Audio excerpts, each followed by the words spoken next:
when you have two bluegrass gingers leading you into this That was beautiful. Thank you so much. What a blessing. All the way from Ohio. So why are we doing this crazy Advent theme called A Holy Darkness? It just seems kind of odd, doesn't it? I mean, it is true. Our nights are getting longer and longer, and they will until winter solstice comes when the light returns. But the simple answer to why we're doing this theme is this. Who among us on some level is not afraid of the dark? Whether it comes from our parents saying, better come in before it gets dark, or to campfire stories about lovers on Lover's Lane,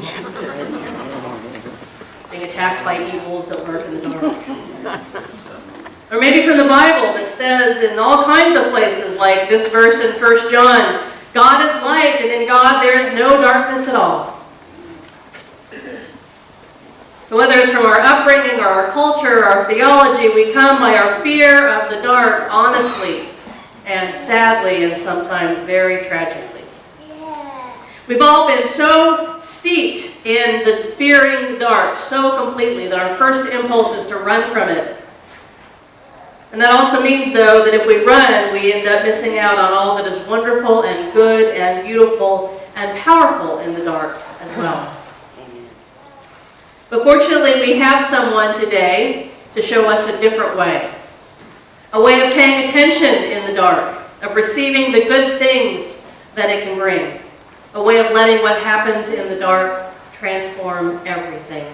And this person we're going to hear about today, you may have heard of him, but probably not much. His name is Joseph. Not the Joseph of the Technicolor Dreamcoat, but the nearly invisible Joseph in the nativity scene. Very invisible, even though without him, we probably wouldn't have Christmas at all. Will you pray with me, please? God, we thank you so much for this day. And we thank you for the night that preceded it and the night that will come. God, we thank you for all the beauty of the day. And we thank you for all the beauty of the night. And we confess, God, that too often we forget that you are the creator of it all, and you pronounced it all good. And that in every moment, in sunshine and in moonlight, you are with us. So God, as we continue this journey into the holy darkness of Advent, please open our hearts and open our minds to considering things perhaps we may not have considered before, so that, God, you can reach us everywhere, even in the shadows. May the words of my mouth and the meditations of all of our hearts bring healing to each one of us in this room, so that we, God, can go out from this place and bring healing with you to our world. Amen. So Joseph, he's the man in the shadows. Look at this. This is like Baby Road this morning. This is awesome. Hey. You all just say amen, right? Beautiful. Woo. Seems appropriate since the whole big baby time is coming. Joseph, he's the man in the shadows of the nativity scene. He's the earthly father of Jesus, and how unfair is this? He is the only actor on the Christmas stage who doesn't get a single line. Not one. You know, Mary gets to sing, and Elizabeth gets to do these joyous proclamations. The Magi from the east, the shepherds, the angels, they all get to say something. Even Zechariah, the father of John the Baptist. Oh no, are you kidding her?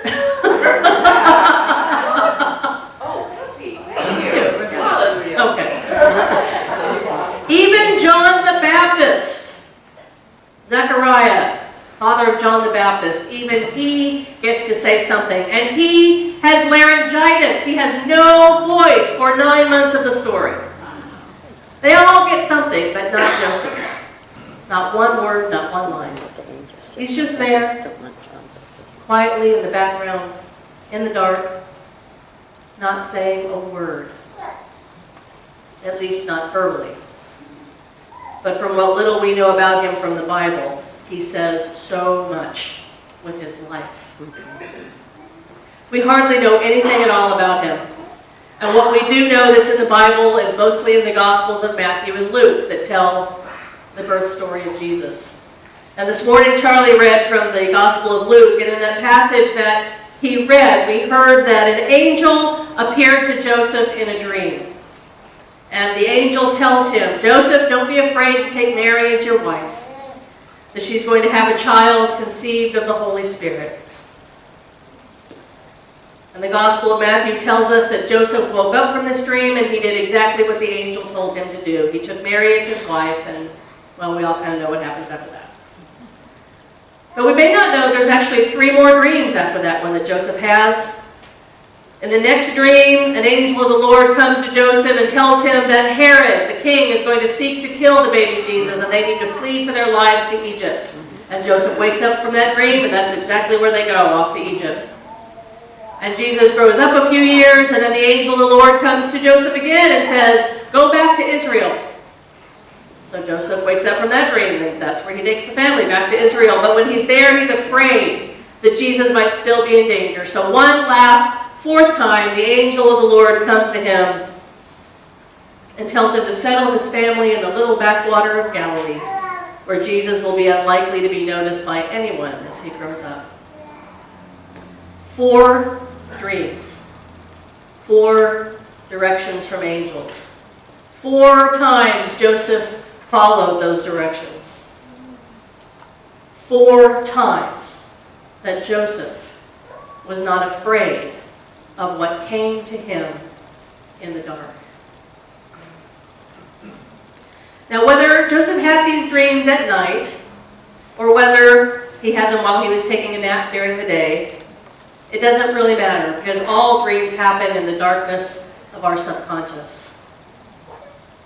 And Joseph did not run from this darkness of his subconscious where God came to him. In fact, he actually paid very close attention to what came to him in the dark, to the ways that God showed up in his dreams. Barbara Brown Taylor says in her book, Learning to Walk in the Dark, she says, if we turn away from darkness on principle, doing everything we can to avoid it because there is simply no telling what it contains, then isn't there a chance that we might be running from God? Joseph didn't run from the God who came to him in the darkness. And because he didn't, the light of the world was able to be born. The light needed the darkness first, just as darkness needs light. But you know, there is so little, practically nothing really, in our North American culture, or in our language, or in our theology, that reflects that we need both light and dark. I'm sure we could all come up with all kinds of examples of how beautiful the light is. And just as light is beautiful, so is the blackness beautiful around us at night. So is the utter dark lack of light in the deepest fathoms of the ocean beautiful.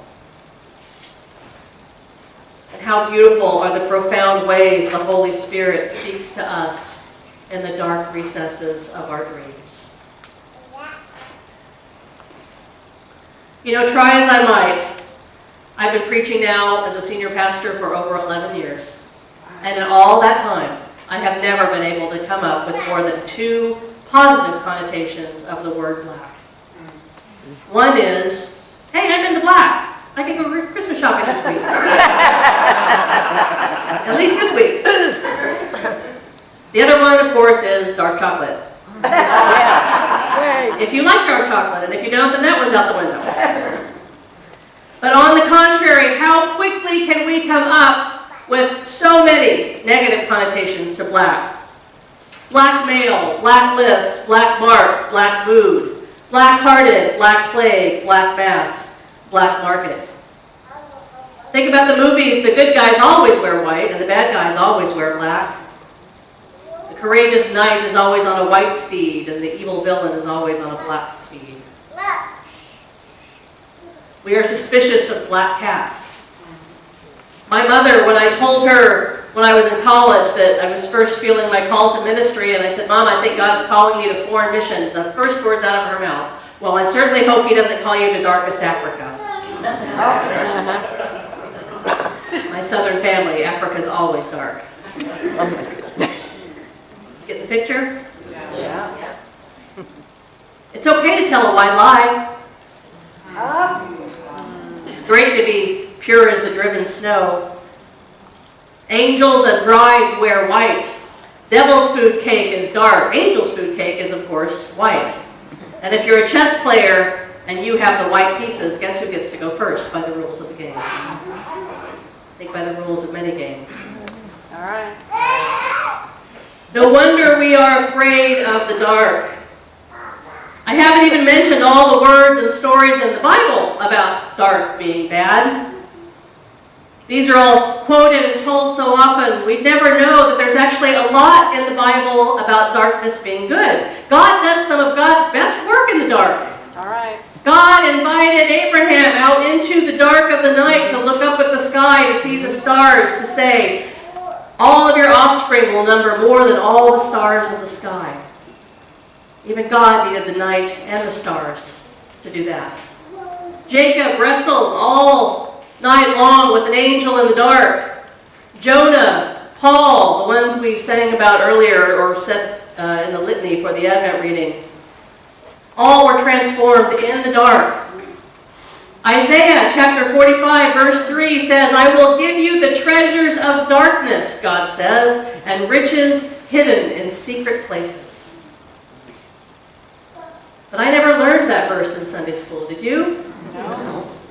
I did learn this one from John chapter 8. Jesus said, "I am the light of the world. Whoever follows me will not walk in darkness, but will have the light of life." Is it any wonder we are afraid of the dark? Is it any wonder how often do we miss the treasures God has waiting for us in the dark, secret places? Because we're just running away from those places as fast as we can. Can I get a witness? Am I the only one? Thank goodness Joseph didn't run. This fear of darkness, it permeates everything, including our modern day stories. And I just want to say before I continue, this is a hard topic. But we can't embrace the darkness of Advent as holy if we aren't willing to go to these places that are difficult. Because they have to be addressed, because real human beings are suffering because of this connotation we have that the darkness is always bad. All right. Do you know what an urban legend is? An urban legend is a story that's been told and told and told and retold until everyone is positive that it's true. And they most often pop up in emails. Anyone ever got the email? You're home alone, Right. and the doorbell rings, and you hear a baby crying. Don't open it. Anyone heard that one? You know, don't open it because someone put a recording of a baby crying to get you open the door, and they're going to come in and attack you. That's an urban legend. There are millions of them out there. For every story that anyone ever shares with you on the internet, please do me a favor and go to Snopes.com and check out. Told you about Snopes. Yeah, that would be my wife. So, Snopes.com is a fabulous authority about what is true and what isn't. So I want to share an urban legend with you this morning. Karen, a Midwestern housewife, takes her first trip to Las Vegas, and she does very well there playing the slot machines. She gets a great big bucket of quarters she wins, and after a while she gets kind of tired and decides to go up to her hotel room in the casino. And as she steps onto the elevator, a large, tall, African-American man steps in. And Karen, perhaps never having spent much time with African-American men, clutches her bucket of quarters very closely to herself. And the man says, "Hit the floor, lady." and she thinks hit the floor. Or he thinks, he's saying, lady, hit the button. Hit the button to my floor. She hears hit the floor, so she does, and quarters go flying. Because she's terrified. And the man starts to laugh, and he's embarrassed, and he says, oh, let me help you. And he helps her scoop up all the quarters, and he goes to his floor and gets off. And later on in her room, she gets a dozen roses sent to her with a $100 bill attached to each rose and a note that says, thank you for the best laugh I've had in years. Eddie Murphy.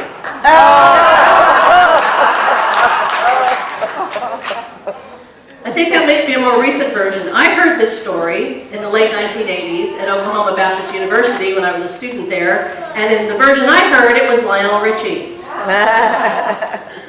Maybe you've heard a version. Anyone else heard the story? Am I the only one? I was the only one that heard it. Wow. Maybe you've heard it with Magic Johnson or Jesse Jackson or Lionel Hampton or Michael Jordan. It doesn't matter what version you've heard or what version you might ever hear, just know it's not a true story. It's been around since the 1970s, and it actually has its inception in a story even earlier in the early 1900s. The characters always change, but it's not true. It never happened. But here is what always happens with this story, always. Every time this story is told, it's always about a black man. Yeah. Always. It's never Arnold Schwarzenegger. Yeah. It's never Jean-Claude Van Damme. Yeah. It's never Dick Blackness, for all you football fans out there. It's never some big, scary white dude. Never. Because then the story wouldn't work, would it? Right. The bad guy has to be black, Right. or the story doesn't work. So much of the badness of the dark that our culture and our theology and our stories have told us is in this story. And that's why this story carries power. The story of Joseph carries power too. We tell it because that story tells us that in the dark of our lives, in the deep of our subconscious, in the most unlikely of places, it tells us that God is working in our lives. In the deepest places, the darkest places, the lightest places, in black bodies, in white bodies, in black dreams and white dreams, God is working always. But this urban legend carries power too. Because the central figures in our stories often represent us and our fears. They're archetypal. And there is little else in our society today that is portrayed, at least for those of us who are white, as anything scarier than a black man. Or any black person, or really any person of color. Can I get a witness? Amen. Dark equals bad. White equals good. That's what we're taught. And so we run. We run. Or we hit the floor and the quarters go flying. Or we do whatever we think we have to do to protect ourselves.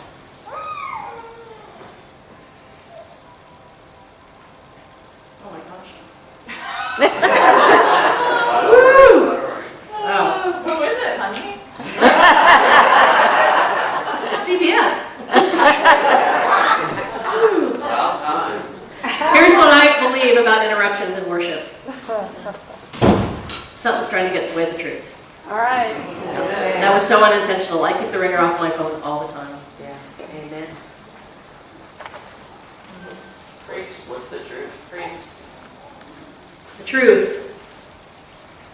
We do whatever we have to do to protect ourselves from that which we perceive as evil or dark, whether it's people or circumstances, things that have happened, things that might happen. And so we miss out. We don't see the beauty in the blackness. We don't see the image of God in every single person, not in spite of their skin color, but because of their skin color. Do you hear the difference in that?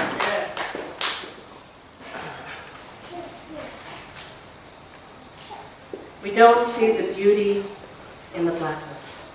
We miss out on the treasures that God is trying to reveal in people of color, just as much as through white people. And I'm not saying any of this to induce guilt on anybody's part. Let me tell you, guilt is about as useless as, well, I don't know what. It is. Here's what's true. This is the culture we live in, so then what are we going to do about it? Right. That's what's useful.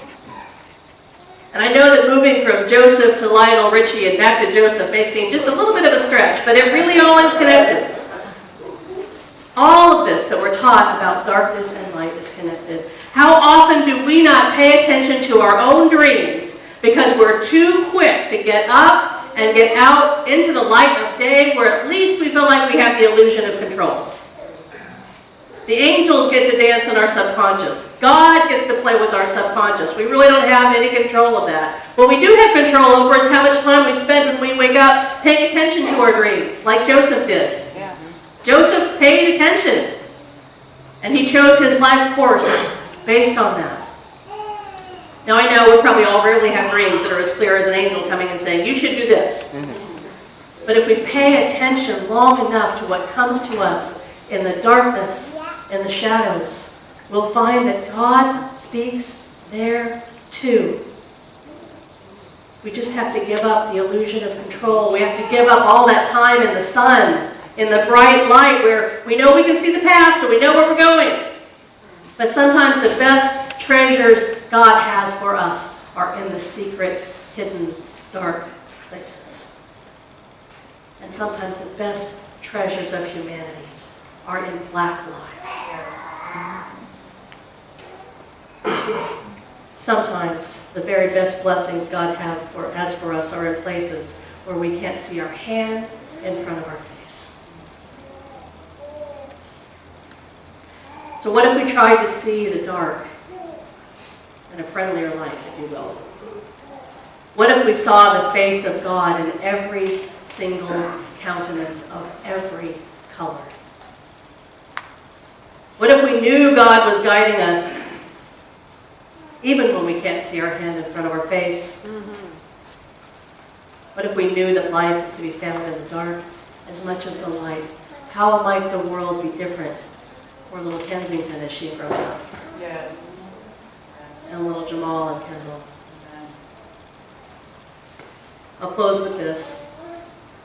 Jan Richardson is an amazing artist and writer and theologian, beautiful, beautiful person. And I think she's in her 40s. And she got married in her 40s to a man she loved deeply. And on the second day of Advent, just a couple of years ago, he went in for a routine surgery. And something went horribly wrong and he died. And she has been grappling with this ever since, this deep, deep experience of grief. And she wrote this: the deepest darkness is the place where God comes to us. In the womb, in the night, in the dreaming, when we are lost, when our world has come undone, when we cannot see the next step on the path. In all the darkness that attends our life, whether it is hopeful darkness or not, God meets us. God's first priority is not to do away with the dark, but to be present to us in it.